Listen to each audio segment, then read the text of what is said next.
casharkii hore wuxuu ahaa waa bilowgiibu ahaa oo ah sida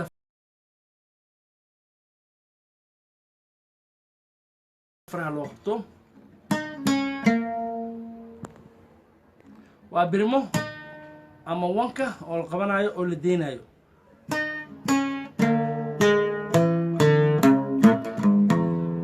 kii labaadna wuxuu ahaa oo 3 mar ah close ah oo 2 open ay tahay oo ah 3 safar inay qaato birimo iyo sugunta ay taaso oo ah 1 2 3 4 labada kale tan waxay qaadanaysaa halkaas ka qaadanaysaa waa ogtahay casharaas waxay tiri waxay ila tahay inaad casharaas ka soo baxday marka hadda waxaan ku siinayaa 10 ah staff oo ah 10kii afraad saddexaad kii saddexaad على استوماتري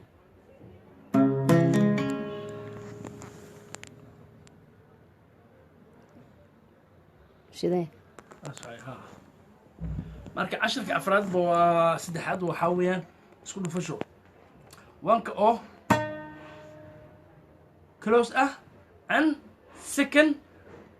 mid labaad oo wadan close ah oo noqona marka waxa uu noqonaya marka wanka oo furan aan rabaa mi fahanti close wanka oo close ah second oo close ah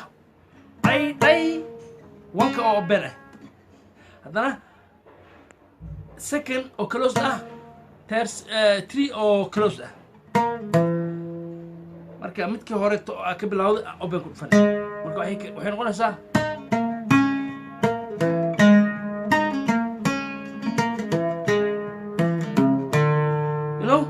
waa kaasa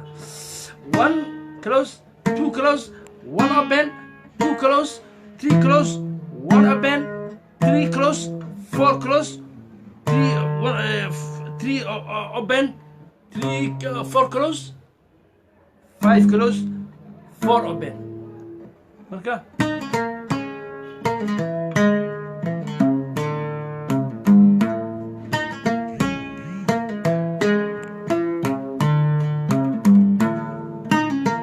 casharkaasan kaa doonaya oo ku soo celinaya birimada oo close ah second oo close ah birimada haddaan usoo noqonaysa wanka usoo noqonaysa open ah sugunta haddana second close 3 close second oo open ah second oo open ah 3 of 4 waa kaasa marka waxay noqonaysaa in la isku celcelsho si ay gacanta oo u furanto